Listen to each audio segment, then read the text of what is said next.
আমাদেরকে সবাইকে ঐক্যবদ্ধ হতে হবে। ক্ষমতার জন্য, গদির জন্য, মন্ত্রণালয়ের জন্য যারা দিল্লিকে কিবলা দিচ্ছে, এই বাংলাদেশের স্বাধীনতা তারা তৃতীয়বারের মতো বিক্রি করে দেওয়ার প্রস্তুতি নিচ্ছে।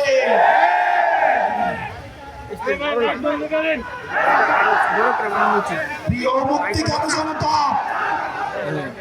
আপনার আমার মৃত্যু এই নির্বাচন কমিশনের কাছে কেবলমাত্র একটি সংখ্যা। অথর্ব নির্বাচন কমিশন বলে হাদির মৃত্যু নাকি একটি বিচ্ছিন্ন ঘটনা।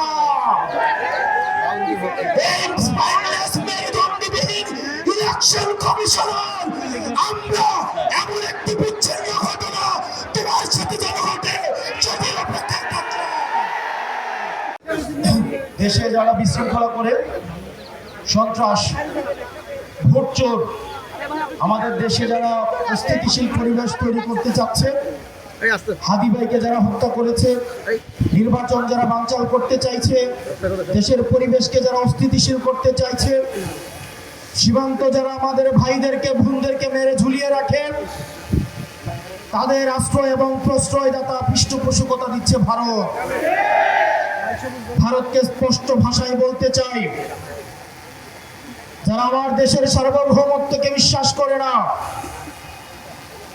যারা আমার দেশের সম্ভাবনাকে বিশ্বাস করে না, যারা ভোটাধিকারকে বিশ্বাস করে না, মানবাধিকারকে বিশ্বাস করে না, যারা এই দেশের সন্তানদেরকে বিশ্বাস করে না, আপনারা যেহেতু তাদেরকে আশ্রয় প্রশ্রয় দিচ্ছেন, কথা স্পষ্ট করে বলে দিতে চাই, ভারতের যারা সেপারেটিস্ট আছে বাংলাদেশে আমরা তাদেরকে আশ্রয় প্রশ্রয় দিয়ে যে সেভেন সিস্টার রয়েছে সেটাকে বাংলাদেশ থেকে ভারত থেকে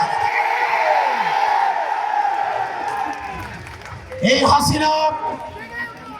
হাসিনার পৃষ্ঠপোষক স্পষ্ট ভাষায় দিনের আলোর মতো স্পষ্ট স্বচ্ছ, তাদেরকে ভারত অর্থ দিয়ে, তাদেরকে অস্ত্র দিয়ে, ট্রেনিং দিয়ে বাংলাদেশের বিরুদ্ধে তাদেরকে দাঁড় করিয়ে দিচ্ছে।